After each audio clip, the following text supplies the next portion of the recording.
Welcome to Sputnik, orbiting the world with me, George Galloway. And me, Joseph Hayat, standing in for Gayatri. This week in 1938, the International Brigades staged their final parade down the Ramblas, wet with the tears of the Spanish people they had helped to defend. You can go proudly. You are history. You are legend, said La Passionaria, the iconic leader, Dolores Ibarruri. Spanish dictator General Franco launched a military coup against the elected government in Madrid. He immediately received massive military support from Hitler and Mussolini. Other Western democracies didn't just stand idly by. It was far worse than that. They slapped an arms embargo on the government side, thus helping Franco. Only Russia stood by Spain, and if the West had allied with Russia, World War II could have been averted and the whole course of human history altered. Joining us now to discuss the International Brigades is Jim Jump from the International Brigade Memorial Trust. Jim, you are the son of a member of the International Brigade. Your mother was a Spanish Republican. They married after meeting during the war. Obviously means a lot to you. It means a lot to me. I think it was our finest hour, and by our I mean the left internationally. But why should it matter to anybody else? Well, it was, by any accounts, an extraordinary story. 2,500 people from the British Isles prepared to lay down their lives in a foreign war in what was then a distant country. 526 of them died and lie in unmarked graves on the battlefields of Spain. So we think these people, these 2,500 from Britain, and they were part of a much larger group of 35,000 volunteers from around the world, should, certainly the ones from Britain, should join the pantheon of our heroes of British Labour and working class progressive history, alongside people like the suffragettes, the Tolpuddle martyrs, the Chartists, people who fought for our rights, fought for democracy, fought against injustice, and did it moreover in the face of a hostile government at home. Their contribution was greatly valued then. You heard me quoting from Dolores, the speech that she made of farewell actually moved me to tears again today, though I've read it 1,000 times when I was writing the script. Do Spanish people today remember them? Oh, yes, very much so. I mean, until recently, we had quite a few volunteers still with us, and we would return to Spain with them. And again, it would bring just the sight of these people who 75 or 70 years ago had risked their lives for the cause of Spain would bring tears to the eyes of Spaniards. So they're very much remembered in Spain. Although it's still, the Spanish Civil War is still a contentious issue amongst some people in Spain, because although we had the transition to democracy after 1975 and the death of Franco, there was unfinished business, and Spain wasn't properly de-Francoized, if you like. So there are still elements in Spain and still in academia and in the political arena who contest what we accept as the version of what went on in the Spanish Civil War, and say, well, it was a fight between fascists and communists and they were both as bad as each other. Utter nonsense, of course. This was a fight between a democratically elected government and a fascist rebellion aided by Hitler and Mussolini. Most Spanish people know that, just as I hope most people in Britain and around the world know that. Why are they still in unmarked graves? Can't the, or won't the Spanish state seek to discover the bodies? I mean, some of even their most famous writers, Lorca and others, are still missing. Well, dead, but missing. This is a very controversial issue still in Spain. There's a popular movement called the Movement for the Recovery of Historical Memory in Spain, but that's very much made up of local groups. And the previous socialist government gave some limited support to this movement to take down the place names still named after Francoist generals, take down the statues to Franco and his allies, and to dig up and give a proper burial to the victims of Francoism, including the International Brigaders. Tell us about your father was one of them. Tell us about the British battalion. Well, the British battalion was formed soon after, late in 1936. Some 2,500 people served in it, mainly from Britain, Ireland, some from the Commonwealth, countries like New Zealand, Cyprus and Australia. They lost over 500 dead. They took part in all the major battles at Jarama, around Madrid, in Brunete, Teruel, in Aragon, and of course the Ebro, the final great battle of the war. They served with great distinction, but this is true of the whole Republican cause, they were scantily trained, very poorly equipped. They had no or a complete lack of armaments in many cases, lack of fuel, minimal air cover. So in many cases they were cut to shreds, and certainly in the first battle where they were blooded in Jarama, which was in a sense a victory in that it's prevented Franco from taking Madrid. Jarama is a valley to the southeast of Madrid. They suffered 150 deaths in just a couple of days fighting. They eventually held the line, and in that sense it was a heroic victory. And in fact, the great historian A.J.P. Taylor used to ask his students, where was the turning point in the fight against fascism in the 20th century? And people would say, the Battle of Britain, or Stalingrad, or El Alamein, and he'd say, no, it was at Jarama. It was at Jarama where it was first shown that fascism could be checked on the battlefield, and the British battalion played a leading role in that, just as it went on to fight in the other battles. Now, the world remembers famous writers, Orwell, famous trade union leaders like Jack Jones, and many poets and scientists and great intellectuals. But of course, the great majority of the British battalion were working men. Tell us the kind of people they were. That's right. Well, probably, it was the point about the volunteers who went was they were a true cross-section of British society. So yes, there were some poets and Cambridge students and intellectuals and professionals, but they were a minority of perhaps 20%. Most, 80%, were working class, what we would call working class people from the coalfields of South Wales or Scotland, the shipyards of the North East and Clydeside, garment workers from the East End of London and Manchester. It was these sorts of people, or a lot of activists from of course this was we're talking about the Great Depression, the aftermath of the Great Depression, a lot of unemployed people, so activists from the unemployed workers movement also went. So those were the sort of people. They were in many ways the cream of their generation. Trade union activists, young, they were young men and women, obviously. Many those lucky enough to return went on to achieve great things, many of them. As you mentioned, Jack Jones, there was other great trade unionists, Will Painter. Hemingway was there. With we had poets, and we had a couple of people went on to become Labour MPs, artists, doctors, some people who became very accomplished doctors also cut their teeth on the battlefields of Spain. Obviously, referencing to young people, it's very hard for us young people to comprehend the scale of this fascism back in that time, especially living in the democratic modern Europe we're in. But obviously, fascism remains permanent, doesn't it? We do see it existing. More so on social media nowadays, perhaps. But what would your message be to younger viewers as to how we can avoid such circumstance ever occurring again? Well,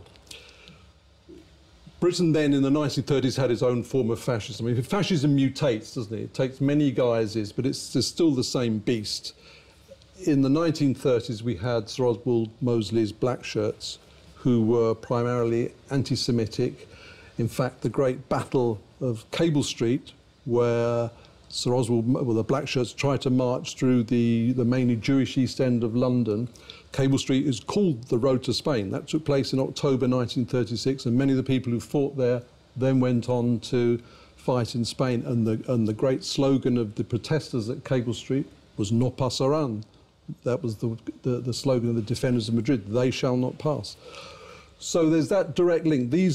This generation, these people who went to Spain, were the vanguard of that first generation to fight fascism. So they still inspire young people today. We know that in our organisation, the International Brigade Memorial Trust, we have more and more young people joining because they're inspired by that story. They know that their fight then in Spain and in the streets of Britain, because they'd been blooded in Britain, many of these volunteers, is the same fight that people have today. Of course, there's a wider international context as well.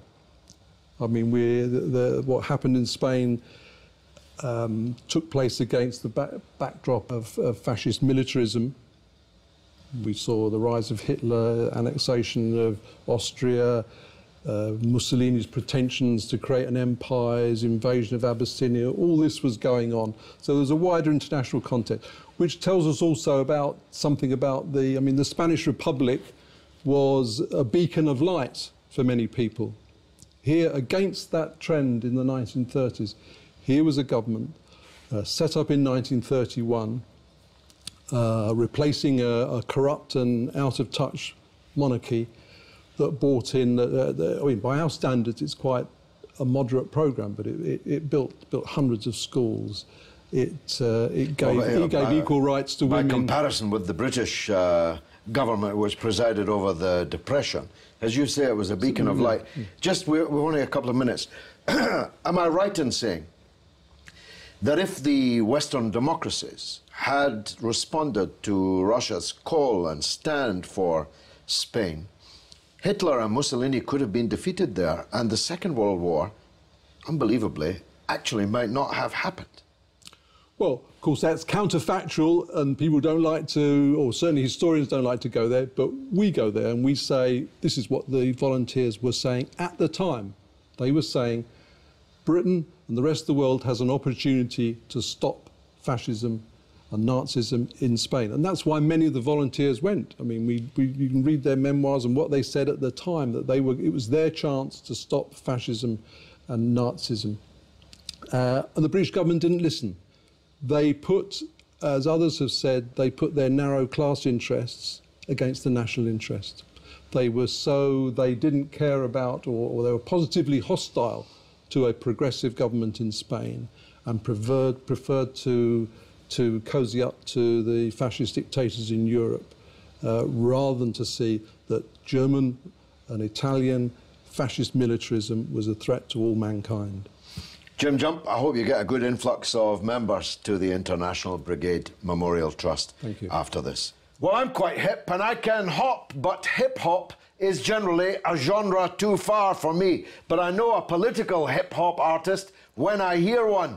And we've got one, Marcel Cartier, coming up right after the break. Welcome back. On board the Sputnik today is New York rap artist Marcel Cartier, who recently relocated to London. Rap is the language of the streets all over the world, but the language of rap seldom has a political power applied by Marcel. Not for him, the demeaning of women, the casual homophobia, the glorification of petty but deadly violence. Marcel Cartier is a political rapper with a worldview on issues like Syria, Palestine, even divided Korea, and I'm glad to say he joins us now. Marcel, welcome to London. Welcome to Sputnik. Your stuff is fantastic and fantastically political. That's not normal unless I've misgrasped the hip-hop genre. Much of it, as Joseph said in his introduction, is really not the kind of words, language, themes that I want to hear. Well, I think the irony, actually, that we're having this conversation is that I was politicized through hip-hop. When I was 14, 15, 16 years old, I actually grew up in Europe. I was living on military bases, and hip-hop was, was a funky form of music. It was something that was enjoyable, but I started to dig a little bit deeper beyond the mainstream, and I started to listen to artists that had a lot of political overtones in their message. And through that, I began to question this dominant narrative that I had always been, instilled with, that, this greatness of the United States and its place in the world. And through that, that, began to, search on the World Wide Web and, try to understand concepts like, socialism and communism, and really just challenged my worldview and had to go through a very painful process of unlearning all of the nonsense that I had learned over the years. But I think that hip-hop is not something that's reactionary by its very nature. No, of course. I think that, like with any other form of culture, it depends, primarily on the society that you're living in. To paraphrase Karl Marx, the ruling ideas of it, each era are the ideas that are dominant among the ruling class. So, of course, something like hip-hop, which actually comes from one of the poorest communities in New York City, the South Bronx, and was really something that, was about taking conditions of misery and trying to transform it, making something out of nothing. It's not really surprising that it would be co-opted by corporate America, that it's become now the most popular form of musical expression around the world. But when you turn on the radio or the TV in this country, or do the same in New York City, you'll have a lot of reactionary messages. And you'll actually have people that come from, the artists I'm speaking of, they come from some of the most oppressed communities, but the message that they're putting out is the message of the oppressor, which is quite ironic. And as a result, I'm independent, so I own all of my music. But on the flip side of that, you're not going to catch me at the Grammys, Whereas other artists who have major label deals have essentially signed over their entire catalogs, the labels own them, and they may have some progressive ideas as well. But if, for example, one of those artists wanted to say something about Palestine, and we saw this recently, they'll be very quickly shut down, and they may very quickly actually say, you know what, I can't say this, or I didn't say it to begin with. Yeah. Now, you've taken your art to some surprising places where I'm presuming hip-hop isn't so big as it is in London or in New York. Palestine, you've mentioned. You've been to Syria. You've even been to Korea. How did it go down there as a form? Well, I don't think hip-hop is something that's very popular at all, perhaps not even known in North Korea. But it's such a powerful tool of expression that I felt the need to use it to talk about the Korean situation and hopefully reach a number of young people. I was actually a little bit nervous to put out this song that I have called Bomb Threat, because it was essentially contextualizing the Korean War. It was contextualizing the Korean situation and trying to add some political clarity to what's probably the most vilified and slandered country on the face of the planet. Now, I always tell my friends in New York City, or young people in general, that if you know the United States government does not do things that are in your interests, and your government that's attacking you is slandering countries around the world, perhaps those particular countries have actually done something that is a pathway towards human emancipation. So I visited North Korea. I was never more impressed with a society in my life. I came back realizing that I would actually have to not just make a song, but write loads to try to counter all of the nonsense that we're told about that country. And Bomb Threat was one of the ways in which I did that. And in hoping to, break down barriers as well. I think that the way that we're taught and conditioned to think about North Korea says a great deal more about the effectiveness of our propaganda apparatuses than it does about North Korean propaganda. Well, let's have a quick listen to the Bomb Threat. Yeah, I'm turning on the news and I'm seeing all this conservative and liberal are yapping all that useless. Even most you leftists are spewing your excuses, talking all that noise. North Korea acting ruthless, imagining scenarios. Oh, they gon' nuke us. The truth is you got no context to your rumors. Backward positioning of who is the aggressor, who is on whose border with an arsenal of weapons, who controls the military of the country next to it, who is self-defending, who is acting negligent. They like to paint the North as a kingdom, prison camp. That is quite ironic when the #1 prison land is really my own country. U.S. in prisons more than any other country in world history before that you can't deny, and still I'm sure you'll try it. Reality is simple, Washington is the real tyrant. Korean conflict, yeah, it is a bomb threat. You got the sides wrong though, look how it started. Look at the facts, who suffered the hardest. 3 to 4 million. Now, the leader's a young fellow. Did he hear it? Did he hear your art, do you think? I don't think so. I'm hoping in the near future that may happen, and I think it is important to build those sort of bridges. Well, and Dennis Rodman is an old friend of mine, and he's been going back and forward with what he calls basketball diplomacy. you could do the same with hip-hop. That's right. And I mean, I am hoping to do something quite similar, actually. You know, this is one of the other things that impressed me so much about that particular society. You go into the Grand People's Study House in Pyongyang, they have plenty of English books, resources, and one of the main books that they said was so popular was a basically almanac of the National Basketball Association. So I thought perhaps Koreans may know Dennis Rodman, but that's about it. But when they wanted to start having conversations with me about Kobe Bryant and some of the other NBA stars, I was really surprised. And I was a little bit embarrassed almost to be from the United States, because like, we know absolutely nothing but lies about their society, and they know so much more about our society. But how can this be sustained if we look closer back to the UK? We saw the Smiths in the 80s standing up to the Iron Lady. We saw George Michael in the early 2000s standing up against the Iraq War. More recently in the London riots, we saw Plan B making a lot of music about this. These artists are far from one-hit wonders, their successes, but very much the points they make, and you reference the labels, hold them back. But I actually feel that, you know, young people are very disenfranchised in the political system in this country. We're seeing the likes of Russell Brand at the moment calling for a revolution, but how can that be sustained without these corporate ties, and how can it be managed? Well, I think there has to be an interconnectedness between the cultural movement and the actual political movement, and I think that's what's been missing for such a long period of time. Often people will come to, you know, quote-unquote conscious or militant revolutionary hip-hop shows. They'll put their fist in the air, they'll feel good about having come out, and that's where the action stops. They may go to an occasional demonstration, but here in the UK, as in the United States, this is not a revolutionary situation we're living in. It's not a pre-revolutionary situation. We're a long ways off. You know, myself, I'm a Marxist, and, you know, I understand that we're still reeling in a lot of ways from the collapse of the Soviet system and the socialist bloc. So we have to build this political movement as something completely connected with the cultural. Otherwise, you know, there's loads of people who are great cultural workers and artists, but they may even fall off after a number of years if they feel demoralized that nothing's changing, that maybe their art's not doing very much to change the landscape.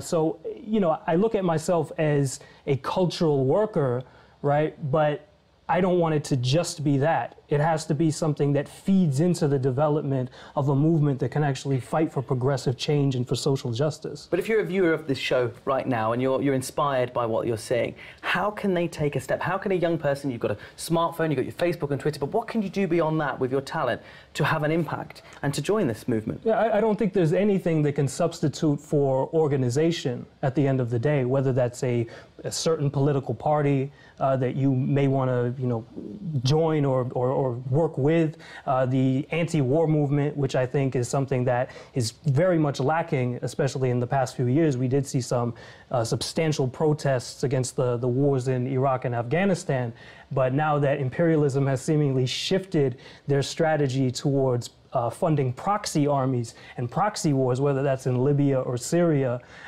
you know, the anti-war movement is quite weak because I think it's quite easy to come out and protest against a war when it might be your son or your daughter going off to fight, but when the people who are going to be doing the killing on behalf of the empire are, you know, people in the countries that imperialism is trying to attack, then we don't see much of a movement in our capital cities. Last year, when they wanted to bomb the government of Bashar al-Assad, the ruling class couldn't quite get, or segments of the ruling class anyway that wanted to spearhead that, couldn't quite get it to go through. No, so I think they came back to the drawing. That's right, that's right. A majority of 13 votes. Right, but now that it's ISIS that is supposedly the enemy and will be, you know, receiving the bombs from, you know, British or American planes.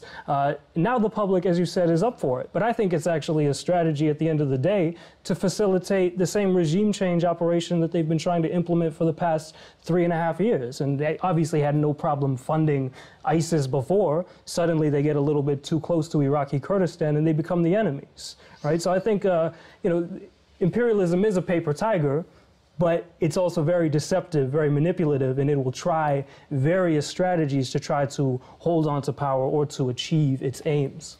Paper tiger, but still got teeth. Marcel Cartier, thanks for joining us on the Sputnik.